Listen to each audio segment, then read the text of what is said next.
सुबह के 10 बजे थे। 70 वर्षीय विमला जी 2 रोटियां और चाय लेकर अभी बैठी ही थी कि पड़ोसन आ गई। कैसी तबीयत है विमला बहन? तो विमला जी बोली, तबीयत का क्या है बहन, अब तो उम्र ही ऐसी है, जब तक जिंदगी है बीमारियां तो साए की तरह चिपकी ही रहेंगी। तो विमला शहर में अपने बेटे बहू के पास क्यों नहीं चली जाती? भरा पूरा परिवार छोड़कर यहाँ अकेले रहने में क्या मज़ा है? तेरा बेटा तो अफसर है, खूब ठाठ से रखेगा तुझे। अरे बहन, गांव में मुझे कोई कष्ट थोड़ी है। सुबह सुबह 4 रोटियां सेक कर रख देती हूँ, सारा दिन आराम से कट जाता है। कोई सर दर्द नहीं, कोई परेशानी नहीं। बस एक ही उलझन है कि बैठे बैठे यहाँ पहाड़ सा दिन कटने को नहीं आता। बैठे बैठे थक जाती हूँ तो लेट जाती हूँ, दिन भर यही सब चलता रहता है। फिर पड़ोसन सहानुभूति जताते हुए विमला जी के साथ खाट पर बैठ गई और बोली, हाँ विमला, जीवन की सबसे बड़ी उलझन तो यही है। जवानी में इंसान के पास काम इतना होता है कि वक्त नहीं मिलता, और बुढ़ापे में काम कुछ नहीं होता, वक्त ही वक्त रह जाता है। बेटा बहू अपनी दुनिया में रम जाते हैं और बूढ़े माँ बाप बैठकर बस मौत का इंतज़ार किया करते हैं। और उनमें से अगर एक भगवान को प्यारा हो जाए तो दूसरे का जीवन तो नर्क समान हो जाता है। अब देख, जब से मोहन भाई साहब गुजरे हैं, तेरा चेहरे की हंसी कहीं गायब हो गई है। ज़्यादा नहीं तो कुछ दिन के लिए बेटे के घर घूम आओ, तेरा मन बदल जाएगा। हाँ बहन, सोचती तो मैं भी यही हूँ। कल अमन का फ़ोन आया था, बता रहा था कि अगले हफ्ते आएगा। जब आएगा तो उसे कहूँगी कि मुझे भी अपने साथ ही ले चल। अमन अपनी माँ विमला जी से मिलने 4 दिनों बाद ही आ गया। बेटे को देखते ही बूढ़ी माँ की भांछें खिल उठी। अम्मा झट से अपने बेटे के लिए खाना बनाने लगी। बेटे के आने की खुशी इतनी कि अम्मा बीमारी कमज़ोरी सब भूल गईं और अमन की मनपसंद पूरी भाजी बनाने लगी। लेकिन जब अम्मा जी भाजी बनाने लगी तो आंखें कमज़ोर होने के कारण मालूम ही ना पड़ा कि कितना पानी डाल दिया। पूरियाँ बनाई तो कहीं से मोटी कहीं से पतली, और कांपते हाथों से जैसे ही तेल में तलने लगी तो तेल के छींटे हाथों पर आ गिरे और छाले पड़ गए। थोड़ा ठंडा पानी डालकर अमन ने माँ के हाथों को कुछ आराम दिया तो अम्मा अपराध भाव से बोली, क्या करूँ बेटा, बुढ़ापे में हाथ पाँव तो ठीक से काम नहीं कर पाते, अब तो आंखें भी धीरे धीरे जवाब देने लगी हैं। अपने लिए तो जैसे तैसे 2 रोटी बनाकर गुजारा कर लेती हूँ, पर तेरे खाने लायक खाना तो मैं बना ना सकी। तो अमन बोला, क्या अम्मा, अच्छा भला तो बनाया है, कितने समय बाद तुम्हारे हाथ से पूरी भाजी खाई है, मज़ा ही आ गया। अम्मा का दिल रखने के लिए अमन ने कहा और आधा अधूरा पेट भर के ही उठ गया। फिर मन ही मन उसने तय कर लिया कि अब वो अपनी अम्मा को इस हालत में अकेला नहीं छोड़ सकता। ऐसा सोचते हुए उसने अम्मा को अपने साथ चलने को कहा तो अम्मा उसे मना कर ना पाई, और दूसरे ही दिन गांव वालों को अलविदा कहते हुए विमला जी बड़े शौक से अपने बेटे के साथ शहर चली आईं। बेटा बहू और पोता पोती के साथ बुढ़ापा सुख से कटेगा, यह सोच सोचकर विमला जी स्वयं को भाग्यशाली महसूस कर रही थी। लेकिन जैसे ही विमला जी बेटे के घर पहुंची, उन्हें इस बात का जल्दी ही एहसास हो गया कि उन्होंने शहर आकर बहुत बड़ी गलती कर दी है। उन्हें देखते ही उनकी बहू स्वाति का तो मुंह ही उतर गया। बड़े ही अनमने ढंग से उसने उनके पांव छुए। पोता पोती से मिलने का जोश भी वहीं ख़त्म हो गया। जब दोनों ने आकर नमस्ते की, औपचारिकता पूरी की और बिना कोई बात किए तुरंत खिसक गए। अपने बेटे के घर में ऐसा रूखा स्वागत पाकर विमला जी हक्की बक्की खड़ी रह गईं। उसी समय बहू की ज़ोरदार आवाज़ सुनकर कांप सी गईं।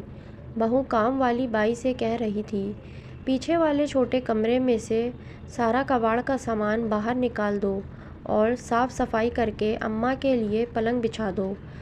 बाथरूम पास में ही है तो अम्मा को तकलीफ़ नहीं होगी। फिर सोफ़े की तरफ इशारा करते हुए अम्मा को कहा, यहाँ बैठ जाओ अम्मा, चाय पियोगी? हैरान बैरान अम्मा ने हाँ में सर हिला दिया। थोड़ी देर पड़ी तो बात बाई चाय की ट्रे और नाश्ता लेकर अम्मा के पास आ गई। लीजिए अम्मा जी, विमला जी इधर उधर देखते हुए बोली, कोई नज़र नहीं आ रहा, सब लोग कहाँ गए? तो बाई ने बताया, साहब का तो पता नहीं, पर स्वाति मेम साहब तो अपनी सहेली के यहाँ किटी पार्टी में गई हैं और बच्चे दोस्तों के साथ बाहर निकल गए हैं। अकेले बैठकर उदास भाव से चाय के घूंट भरते हुए विमला जी सोचने लगी, क्या मैं केवल इसी चाय की खातिर यहाँ आई थी? विमला जी शहर में आ तो गई थी, लेकिन अकेलापन का दंश हमेशा उन्हें डसता रहता। उन्हें हर पल उपेक्षा का अनुभव होता रहता। हालांकि उनका बेटा अमन उनका ख्याल रखने की पूरी कोशिश करता, दिन में एक बार आकर उनका हाल चाल भी पूछ जाता, लेकिन उसके पास भी ज़्यादा समय नहीं होता था कि वहाँ अपनी अम्मा के पास बैठ सके। विमला जी के खाने पीने और कमरे के साथ सफाई का ख्याल काम वाली बाई ही रखती थी। पोता पोती को तो उनसे कोई मतलब था ही नहीं, और अगर अमन अपनी पत्नी स्वाति को अम्मा का ख्याल रखने को कहता तो वह उल्टा उस पर ही भड़क पड़ती थी। अच्छी भली गांव में रह रही थी, क्या ज़रूरत थी उस मुसीबत को लाकर मेरे सिर पर बैठाने की। इसी बात पर अक्सर उनका झगड़ा हो जाता था। अब तो अमन ने उसे कुछ कहना ही छोड़ दिया था। ले देकर पूरे घर में एक काम वाली बाई शीला ही थी, जो विमला जी के साथ थोड़ा हंस बोल लेती थी। वह एक दयालु महिला थी, जो अम्मा जी के अकेलेपन को भली भांति समझ सकती थी। उसके पति की भी मृत्यु हो चुकी थी और अपने बच्चों का पेट पालने के लिए वह यह नौकरी कर रही थी। काम करते हुए कभी अपना हाल चाल बांट लेती थी, तो कभी अम्मा जी का हाल चाल सुन लेती थी। उसके साथ अम्मा जी का भी दिल लगा रहता था, लेकिन स्वाति को उनकी यह बात भी पसंद नहीं थी। अक्सर नाक भौं सिकोड़ती हुई ऊंची आवाज़ में उन्हें सुनाती, जैसे स्टैंडर्ड है वैसे ही लोगों के साथ ही तो बातें करेगी। बातें करने के लिए अब काम वाली बाई ही मिली थी। इन्हें ना जाने कहाँ से लाकर इस गंवार को यहाँ बिठा दिया है। बहू की यह बातें अम्मा के दिल में तीर से चुभती, लेकिन फिर भी अपमान के कड़वे घूंट को चुप करके पी जाती, किसी से कुछ ना कहती। एक दिन जब शीला काम पर नहीं आई तो अम्मा बेचैन हो उठी। आखिर उसके अलावा और कौन था उसके पास हंसते बतियाने वाला। वह दिन अम्मा ने बड़ी मुश्किल से गुजारा। जब अगले दिन शीला काम पर आई तो अम्मा ने ना आने का कारण पूछा। अम्मा के पूछते ही उसकी आंखों से आंसू छलकने लगे और रोते हुए बोली, कल मेरे बच्चे को गंभीर चोट आ गई तो अस्पताल में दाखिल करवाया था। डॉक्टर ने बहुत खर्चा बता दिया है, इतना तो मेरे पास है भी नहीं, समझ नहीं आता क्या करूं। उसकी बात सुनकर अम्मा को उस पर दया आ गई। अगले दिन सुबह जब उनका बेटा अमन ऑफिस जाने से पहले उनसे मिलने आया तो अम्मा ने बाई की मदद करने के लिए उससे कुछ पैसे मांगे। तो अमन बोला, अम्मा मुझे ऑफिस के लिए देर हो रही है, मैं स्वाति से कह देता हूँ, वह आपको पैसे दे देगी। इतना कहकर अमन चला गया। अभी थोड़ी देर ही हुई थी कि उनकी बहू स्वाति पैर पटकते हुए कमरे में आ गई। क्यों अम्मा, हमने कौन सी कमी छोड़ दी थी जो आपको पैसों की ज़रूरत आन पड़ी? लेकिन जैसे ही अम्मा जी ने काम वाली बाई की बात की तो स्वाति भड़क उठी। हाँ हाँ, बड़ी जायदाद छोड़कर गए हैं बाबूजी हम लोगों के लिए, जो अब काम वाली बाई पर लुटानी बाकी रह गई थी। और वैसे भी काम वाली बाई हर महीने अपनी तनख्वाह लेती है, उससे ज़्यादा मैं किसी को 1 रुपये भी फालतू नहीं देने दूंगी। और अम्मा, आप कान खोलकर सुन लीजिए, अपने काम से मतलब रखा कीजिए, नहीं तो अच्छा नहीं होगा। इस बात पर स्वाति ने अपनी बाई शीला को भी खूब फटकार लगाई। बहू का यह रूप देखकर अम्मा तो जैसे पत्थर की तरह जड़ होकर अपनी कुर्सी पर बैठी रह गईं। अम्मा जब से आई थी तब से स्वाति की आंखों में खटक रही थी। अक्सर वह अपने पति से भी कहती थी कि अम्मा को यहाँ पर अच्छा नहीं लगता, यही ठीक होगा कि आप उन्हें गांव वापस छोड़ दो, ताकि वह वहाँ अपने हम उम्र लोगों के साथ समय बिता सकें। लेकिन अमन अपनी माँ को छोड़ना नहीं चाहता था। एक दिन जब अमन अपने ऑफिस से घर लौटा तो स्वाति को नोटों की गड्डी देते हुए बोला, स्वाति यह संभाल कर रख लो, पूरे 20 लाख हैं। स्वाति ने अपनी अलमारी में वह पैसे रखे और अलमारी को बिना ताला लगाए चली गई। अगले ही दिन घर में जैसे हंगामा सा हो गया। जब अमन ने अपनी पत्नी से पैसे मांगे तो स्वाति बोली, मैंने तो पैसे अलमारी में ही रखे थे, लेकिन अब मुझे वहाँ पैसे मिल नहीं रहे हैं। फिर अमन बोला, अरे तुमने कहीं और रखे होंगे, ज़रा ध्यान से देखो, आखिर पैसे गए तो गए कहाँ। तो स्वाति ने तिरछी नज़र से अम्मा की ओर देखते हुए कहा, बच्चे तो पैसे उठाने से रहे, अब हम दोनों के अलावा तो एक ही जन बचता है इस घर में जो पैसे उठा सकता है। और वैसे भी कुछ दिनों पहले तुम्हारी अम्मा शीला को देने के लिए तुमसे पैसे भी मांग रही थी। मुझे तो लगता है कि स्वाति की यह बातें सुनकर अमन को बहुत गुस्सा आया और चिल्लाते हुए बोला, स्वाति तुम अपनी हद पार कर रही हो। तुम मेरी माँ के बारे में ऐसा सोच भी कैसे सकती हो। माँ भला अपने ही घर में पैसों की चोरी क्यों करने लगी, और वैसे भी मेरा सब कुछ उनका ही है। अमन बहुत परेशान था कि आखिर पैसे गायब कहाँ हो सकते हैं। उन दोनों ने पूरा घर छान मारा लेकिन पैसे कहीं नहीं मिले। तभी स्वाति बोली, अमन एक बार मेरी बात मानो और अपनी माँ के कमरे की तलाशी लो। मुझे तो लगता है कि पैसे वहीं से मिलेंगे। अगर तुम तलाशी नहीं लेते तो मैं लूँगी, लेकिन चोर बचकर नहीं जाएगा। इतना कहते हुए स्वाति अम्मा जी के कमरे में घुस गई। तो अम्मा बोली, बहू यहाँ तुम क्या कर रही हो, मेरा यह सारा सामान यहाँ वहाँ क्यों फेंक रही हो। तो स्वाति ने कहा, अम्मा जी आज तो दूध का दूध और पानी का पानी हो जाने दो। ऐसा कहते स्वाति ने अम्मा का संदूक खोला और सारे कपड़े ज़मीन पर फेंक दिए। उसी समय नोटों की 2 गड्डियाँ भी निकल आईं। यह देखते ही अमन चौंक गया और बौखलाते हुए बोला, माँ मैं सपने में भी नहीं सोच सकता था कि तुम यह हरकत करोगी। अगर पैसों की इतनी ही ज़रूरत थी तो मुझे बोल दिया होता।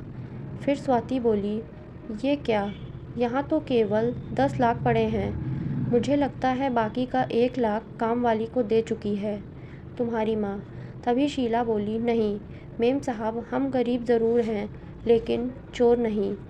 उसके लाख कहने पर भी स्वाति नहीं मानी और उसे काम से निकाल दिया। अमन अपनी नज़रें झुकाए ऑफिस के लिए निकल गया और बूढ़ी अम्मा मन ही मन रोती रही। खुद से आंख मिलाने में भी उसे शर्म आ रही थी और फिर सोचने लगी, इतना बड़ा कलंक आज बहू ने मेरे माथे पर लगा दिया और मेरा वह बेटा जिसे पाल पोस कर बड़ा करने में मैंने अपनी सारी ज़िंदगी लगा दी, उसे बेटे ने मुझ पर लगा चोरी का इल्ज़ाम भी चुपचाप स्वीकार कर लिया। बूढ़ी माँ की आत्मा चीख उठी थी, दिल में तूफान उठ रहा था लेकिन ऊपर से वह बिल्कुल चुप थी। कभी कभी अमन के भी दिमाग में आता कि उसकी माँ ऐसा नहीं कर सकती। वह अपनी पत्नी को भी यह बात समझाना चाहता था। एक आध बार उसने स्वाति से दबी आवाज़ में इस बारे में बात भी की, लेकिन स्वाति कहाँ मानने वाली थी। फिर एक दिन स्वाति ने कहा, अमन बुरा ना मानो तो एक बात कहूँ, अब मेरा तुम्हारी माँ के साथ गुजारा नहीं है। मैं तो कहती हूँ कि तुम उन्हें गांव वापस छोड़ आओ ताकि वह भी खुश रहें और हम लोग भी। फिर अमन बोला, स्वाति तुम पागल हो गई हो क्या। गांव में मुझे सब बड़े अफसर के नाम से जानते हैं और अगर मैं अपनी बूढ़ी माँ को ऐसी हालत में गांव में अकेले छोड़कर आ जाऊंगा तो मेरी कितनी बदनामी होगी।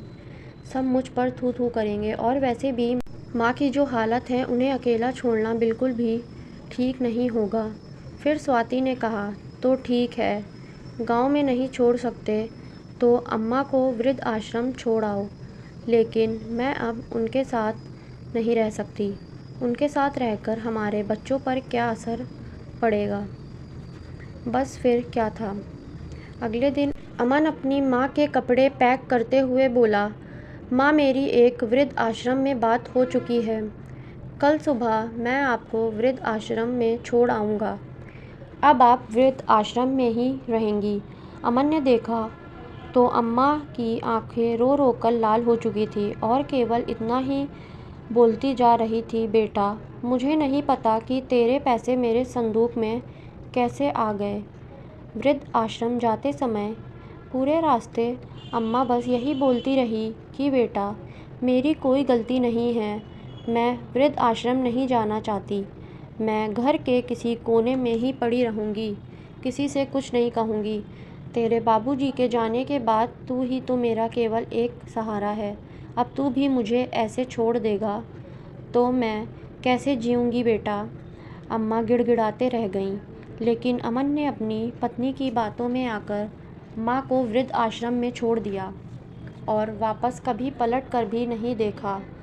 वापस आकर अमन अपनी रोज़मर्रा की ज़िंदगी में व्यस्त हो गया और अम्मा को वृद्ध आश्रम भेजकर स्वाति के कलेजे को भी ठंडक पहुंच गई थी। आज अम्मा को वृद्ध आश्रम पहुंचे पूरे 2 महीने हो चुके थे। इस दौरान अम्मा ने अमन से फ़ोन पर बात करने की 2 बार कोशिश की, परंतु दोनों ही बार स्वाति ने फ़ोन उठाया और यह कहकर फ़ोन काट दिया कि किसी काम से बाहर गया है। आज ऑफिस जाने को अमन तैयार ही हुआ था कि तभी उसके पास फ़ोन आया। मिस्टर अमन, आपकी माताजी की मृत्यु हो चुकी है। माँ की मृत्यु की खबर सुनकर अमन स्तब्ध रह गया और तुरंत वृद्ध आश्रम के लिए निकल पड़ा। जैसे ही अमन अपनी पत्नी के साथ वृद्ध आश्रम पहुँचा तो अम्मा के मृत शरीर को ज़मीन पर लिटाया जा रहा था, लेकिन अमन ने देखा कि मृत होते हुए भी उसकी माँ दोनों हाथों से एक तस्वीर को अपने सीने से चिपकाए हुए थी और माँ की दोनों बाजुएं ऐसे ही अकड़ चुकी थी। फिर एक बूढ़ी महिला अमन के पास आई और बोली, क्या तुम ही इस बदनसीब माँ के बेटे हो? तो अमन ने हाँ में सर हिला दिया। फिर वो बोली, बेटा, तुम्हारी माँ जब से यहाँ आई थी तब से गुमसुम सी रहती थी, बस तुम्हारी तस्वीर को सीने से लगाए कुर्सी पर बैठी रहती थी और दिन रात तुम्हारा इंतज़ार करती रहती थी। लेकिन फिर वह बूढ़ी औरत अपने आंसू पोंछते हुए बोली, हाँ, एक भली औरत अपने बेटे को साथ लेकर ज़रूर उनसे मिलने आती थी।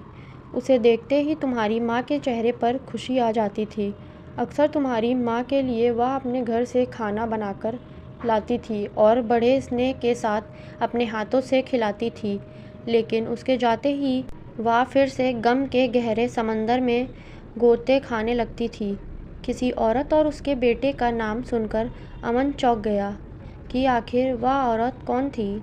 फिर वो वृद्ध महिला बोली, अकेले बैठकर आंसू बहाती हुई केवल एक ही बात करती थी, मेरा कोई कसूर नहीं है, मेरी कोई गलती नहीं है। कल रात को भी वह इसी तरह बैठी थी और जब मैं सुबह उठी तब भी वह ऐसे ही बैठी हुई थी। जैसे ही मैंने जाकर तुम्हारी माँ को थोड़ा हिलाया डुलाया तो उसी समय तुम्हारी माँ कुर्सी से नीचे गिर गई।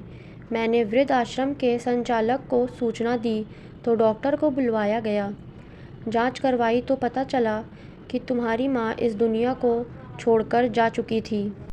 तभी उस वृद्ध महिला ने अमन को एक चिट्ठी पकड़ाई और बोली, बेटा, यह पत्र तुम्हारी माँ ने तुम्हारे लिए लिखा था।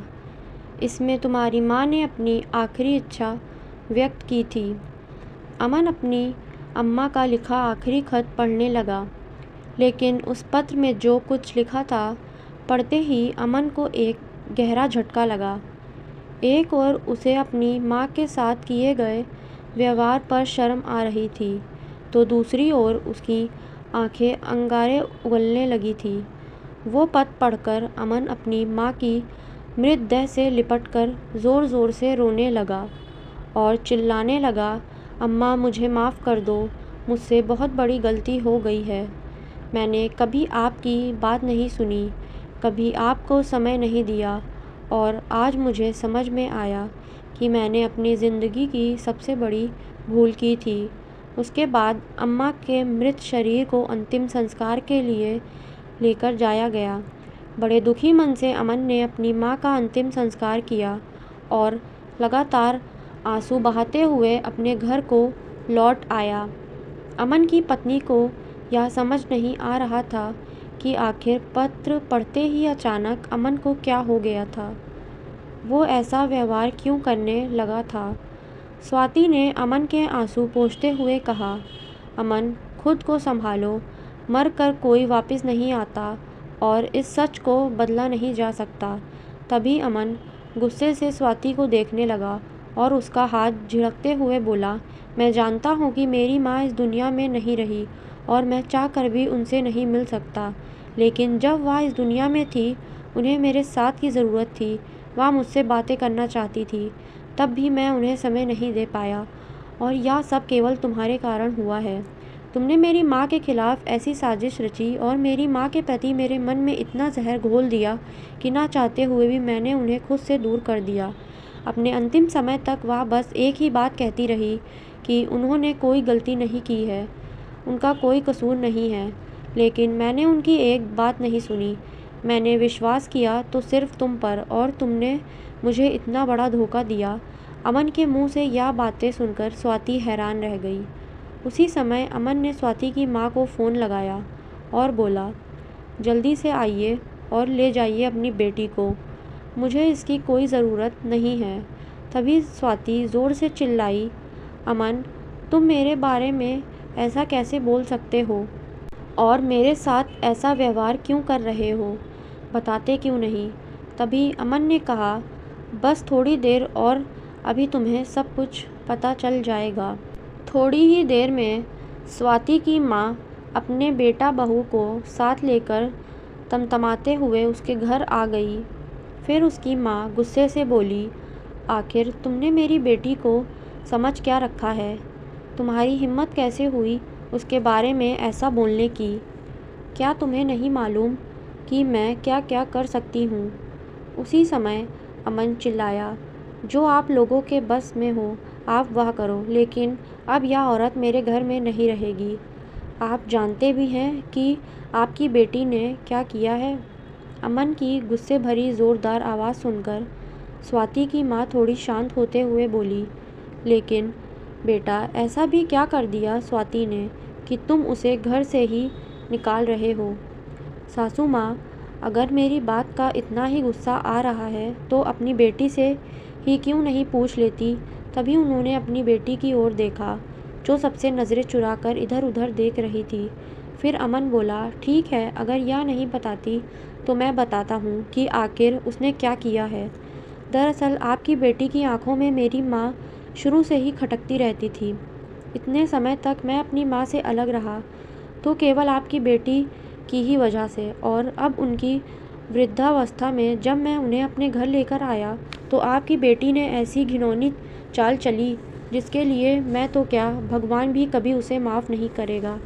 ऐसा कहते हुए अमन ने अपनी सास को अपनी माँ का लिखा हुआ वह पत्र दिखाया और कहा, यह पत्र मेरी माँ ने अपने अंतिम समय में लिखा था, जिसमें उन्होंने अपने दिल की एक एक बात कही है। पत्र में लिखा है, मेरे प्यारे बेटे अमन, सदा खुश रहो। बेटा, जीते जी तो तुमने मेरी एक भी बात नहीं सुनी, लेकिन मुझे विश्वास है कि मेरे मरने के बाद जब तुम मेरा यह खत पढ़ोगे तो तुम्हें मेरी बात पर विश्वास होगा। दरअसल जिस दिन मैं तुम्हारे घर आई थी उसी दिन से तुम्हारी पत्नी ने मुझसे सही ढंग से बात नहीं की थी। बात करना तो दूर, वह तो आए दिन मुझे ताने ही सुनाती थी। जब मैंने काम वाली बाई को देने के लिए तुमसे पैसे मांगे और तुम बहू को यह जिम्मेदारी देकर ऑफिस के लिए चले गए तो बहू ने मुझे जो खरी खोटी सुनाई उसे मैं बयां नहीं कर सकती, लेकिन मुझे एक मजबूर विधवा माँ के लाचारी पर दया आ रही थी, इसलिए मैंने उसे अपनी सोने की अंगूठी दे दी ताकि उसे बेचकर वो अपने बच्चे का इलाज करवा सके। लेकिन वह इतनी स्वाभिमानी महिला निकली कि मेरा कर्ज चुकाने के लिए उसने दिन रात मेहनत की और पैसे इकट्ठे किए। जैसे ही उसे पता चला कि तुम लोगों ने मुझे वृद्ध आश्रम में भेज दिया है, वह मेरा कर्ज चुकाने के लिए यहाँ तक चली आई। अरे वाह, तो मुझे अपने साथ अपने घर ले जाना चाहती थी, लेकिन मैं ही यहाँ कहकर मना कर दिया कि एक दिन मेरा बेटा अमन मुझे लेने ज़रूर आएगा। बेटा, जिस दिन तुम्हारे पैसे गायब हुए थे उससे एक दिन पहले तुम्हारे ऑफिस जाने के बाद स्वाति मेरे पास आई और कहने लगी, अम्मा, यूँ बैठे बैठे तो हड्डियाँ जाम हो जाएंगी, शरीर को थोड़ा चलाते रहना चाहिए। और ऐसा कहते हुए उसने शीला के साथ मुझे पार्क में टहलने के लिए भेज दिया था। लेकिन मैं इतना भी नहीं समझ पाई कि जो बहू मुझसे बात तक करने को तैयार नहीं थी, उसे आज मेरी इतनी चिंता कैसे होने लगी। वह मुझसे इतनी मीठी मीठी बातें क्यों कर रही थी। मुझे नहीं पता था कि बहू मेरे खिलाफ़ ऐसी चाल भी चल सकती है कि मेरे जाने के बाद तुम्हारे पैसे मेरे संदूक में रखकर मुझ पर और अपनी काम वाली बाई पर ही चोरी का इल्ज़ाम लगा देगी। पत्र पढ़ते पढ़ते अमन रोने लगा। और फिर बोला, सासू माँ, या तो मैं जानता था कि आपकी बेटी मेरी माँ को पसंद नहीं करती, लेकिन उनसे छुटकारा पाने के लिए इतनी नीच हरकत पर उतर आएगी, या तो मैं नहीं जानता था। तभी स्वाति की माँ बोली, नहीं, मेरी बेटी ऐसा नहीं कर सकती। तो अमन ने कहा, सासू माँ, यह बात बिल्कुल सच है, और यह उस दिन की बात है जब आपने अपनी बेटी को सोने की चेन दी थी। सोने की चेन का नाम सुनते ही स्वाति की माँ बोली, नहीं बेटा, मैंने तो स्वाति को कोई सोने की चेन नहीं दी।